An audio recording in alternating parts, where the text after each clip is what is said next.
Son tiempos de pensamiento único, de grandes cadenas de noticias que monopolizan la verdad, de nubarrones grises que cubren nuestro sueño.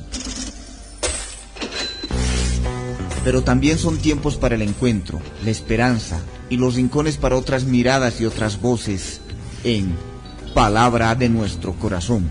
¿Quién dijo que todo está perdido? Yo vengo a ofrecer mi corazón.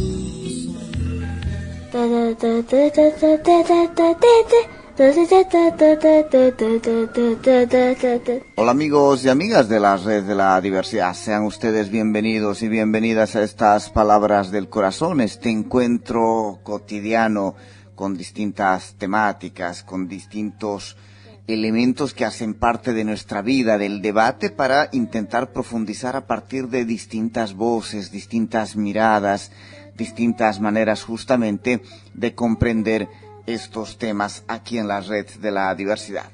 Bienvenidos y bienvenidas a estas Palabras del Corazón que, como siempre te decimos, no comparten verdades únicas, apenas una voz más entre muchas otras.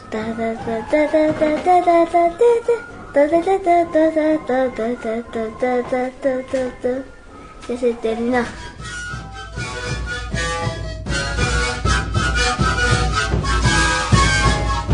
En el programa de hoy vamos a continuar conversando sobre los ritos aymaras que se han incorporado en el espacio urbano, en la ciudad del Alto y en la zona de la 16 de julio, de la feria de la 16 de julio en esa ciudad, que hace parte de un trabajo de un libro titulado Identidades y Religión, Fiesta, Culto y Ritual en la Construcción de Redes Sociales en la Ciudad del Alto, libro escrito por Germán Guaigua y Beatriz Castillo, que es parte de la serie Religión y Desarrollo en los Andes, que edita el Instituto Superior Ecuménico Andino de Teología, el ISEAT. Estamos compartiendo las mesas rituales, hemos estado hablando de la mesa para la Pachamama, la ofrenda para la Pachamama, hemos estado hablando de la Gloria Mesa. Hoy vamos a hablar de una de las mesas que para muchos es la más que lleva a mayores discusiones, mayores complejidades, porque hace parte de la otra cara también de lo que es la construcción religiosa, la manera en que se entiende el mundo, la vida desde las poblaciones aymaras en el mundo entero, en el país entero, en el continente, pero las poblaciones aymaras vinculadas también al espacio urbano, como se trata este programa y esta serie de programas a partir de este texto de Germán Guaigua y Beatriz Castillo. Vamos a hablar de la maldición en acción, como titulan este subcapítulo los autores del libro, la chillara mesa, que es esta forma de mesa vinculada a las maldiciones y a responder a esas maldiciones. Dicen Germán Guaigua y Beatriz Castillo, este tipo de práctica religiosa, la chillara mesa, se realiza generalmente cuando uno padece de alguna maldición. Esto se puede comprobar cuando en algún lugar de la casa, casi siempre alrededor de la puerta, se encuentra el maleficio. Otras veces es el especialista religioso, ya sea el yatiri o el chamacani, que diagnostican la maldición mirando a través de la coca o del cigarrillo. Pongamos unos ejemplos. Nos dice doña Teresa, de 45 años, que es comerciante en la zona de la 16 de julio. Una tarde, cuando mis hijos jugaban cerca de mi casa, encontraron un pequeño bulto, rápidamente para ver qué era. Grande fue mi sorpresa cuando encontré pequeñas figuras. Parecían muñecos, estaban clavados con alfiler. Había también cabellos, coca mascada y otras cosas más. Entonces tuve que guardarlo inmediatamente hasta que llegue mi esposo. Cuando él llegó me riñó por el hecho de haber abierto ese bulto. Inmediatamente lo quemamos y lo botamos a la calle. Luego tuvimos que ir donde el maestro Rosendo, dice doña Teresa. O doña Julia, vendedora de 39 años, dice, todo me iba mal, no sabía por qué. Entonces me recomendaron ir donde un maestro curandero. Él me dijo, mirando la coca, que me habían embrujado. También me dijo que recordara con quién tenía problemas, envidias. Entonces recordé que un vecino de la tienda me envidiaba por lo que yo vendía más que él. Entonces el maestro me dijo que había que hacer pasar una mesa para devolver la maldición que me hicieron. O dice doña Celia, de 46 años, comerciante. Yo me vendo silpanchos, asados y chorizos en la noche. Al inicio me vendía muy bien, pero hubo un tiempo en que de repente la venta bajó. Apenas me salía para comprar mis cositas para el día siguiente. Mi amiga me llevó donde un yatiri de su zona que conocía, y él me dijo que me habían laiqueado, que me habían embrujado. Me dijo que tenía que hacer pasar una mesa, de lo contrario me iba a seguir yendo mal. Casi en su mayoría las maldiciones no caen sobre un individuo, dicen Germán Oaiwa y Beatriz Castillo, sino generalmente sobre la familia. Hay veces en la que al jefe de familia no le pasa nada, pero sí a su esposa o a sus hijos. Entonces el jefe de familia tiene que identificar el origen de todas las desgracias acudiendo de inmediato ante el especialista más conocido. Dice doña María, de 55 años, que es comerciante.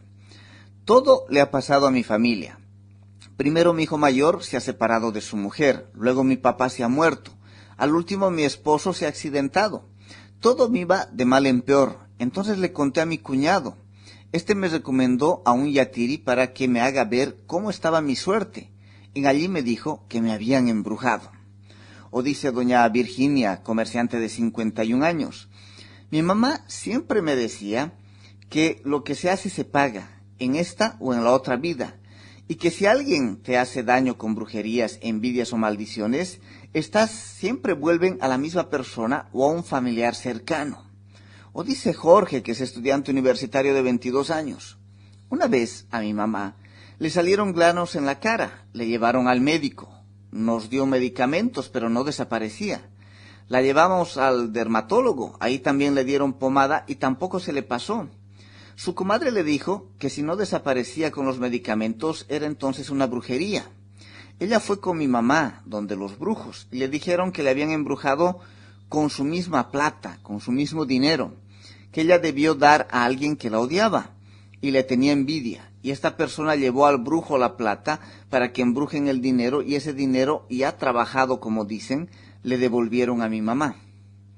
Estas ofrendas son las que se realizan con mayor asiduidad, dicen Germán Oaiwa y Beatriz Castillo, en todo tiempo. La brujería es moneda corriente, es común sobre todo entre comerciantes, ya sea para hacer daño al ocasional vecino o para contrarrestar los afectos que éste produce. Las constantes peleas entre vecinos del puesto de venta, o la envidia de algún familiar, o la pelea de pareja, podría originar la asistencia al laika, o brujo que realiza diversas brujerías. Generalmente la realización de este acto es poco mencionado públicamente, pero bastante conocido y constantemente repetido. Se puede hablar de una brujería que ha hecho mucho daño a su familia y de la consiguiente devolución. Pero no se habla de brujerías hechas a otras personas, ya sea porque así uno se expone a ser llamado brujo, bruja, laica, y al temor que esto genera en sus relaciones sociales, que la gente le vea mal. Aquí, el mercado de bienes de salvación es amplio y diversificado. Aquí la presencia de la iglesia es casi nula. Ello no significa que ya no sean católicos o católicas, sino que su asistencia a los servicios religiosos católicos se limita a alguna invitación que se recibe de alguna amistad o familiar, para asistir a una misa de alma, de matrimonio, algún preste o bautizo. En estas ocasiones la presencia es casi obligatoria, ya que una ausencia injustificada merece diversas amonestaciones. Por ejemplo, nos dice doña Julia, de 39 años, vendedora. Es bien común ver poca gente en las iglesias, sobre todo cuando invitan a las misas de cabo de año, matrimonios, bautizos. Parece que a la gente le gusta ir solo a la fiesta en el local, le gusta ir a bailar y a tomar, dice ella. O por ejemplo, nos dice Patricia, de 25 años, que es ayudante de cocina. Cuando mi hermana mayor se casó en la iglesia no había mucha gente, solo los familiares y algunos amigos cercanos a la pareja. Pero cuando fuimos al local, poco a poco se fue llenando y el ambiente quedó pequeño. Creo que estamos acostumbrados a ir más al local que a la misa, y eso pasó en muchos matrimonios que asistí.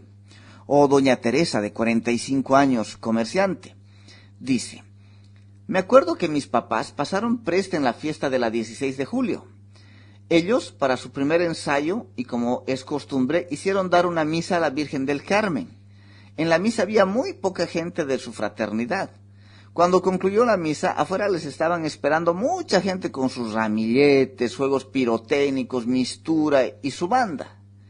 En otros casos, nos dicen Germán Guaigua y Beatriz Castillo, recurren a la iglesia esporádicamente para hacer bendecir a algún santo o al niñito Jesús o a la ñatita, a esta calaverita que muchas familias aymaras en el espacio urbano tienen.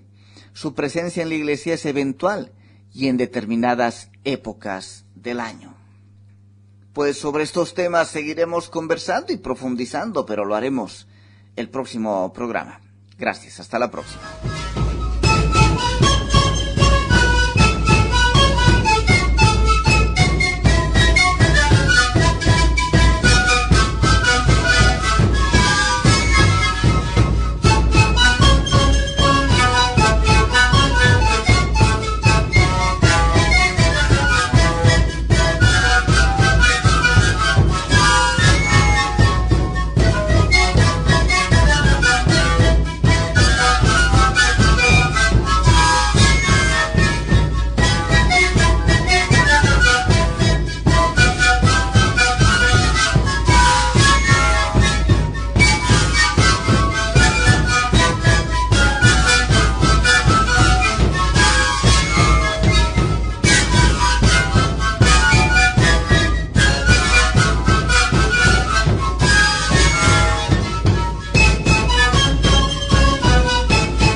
Son tiempos de pensamiento único, de grandes cadenas de noticias que monopolizan la verdad, de nubarrones grises que cubren nuestro sueño.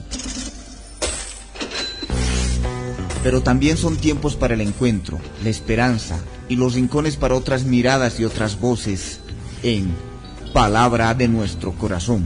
¿Quién dijo que todo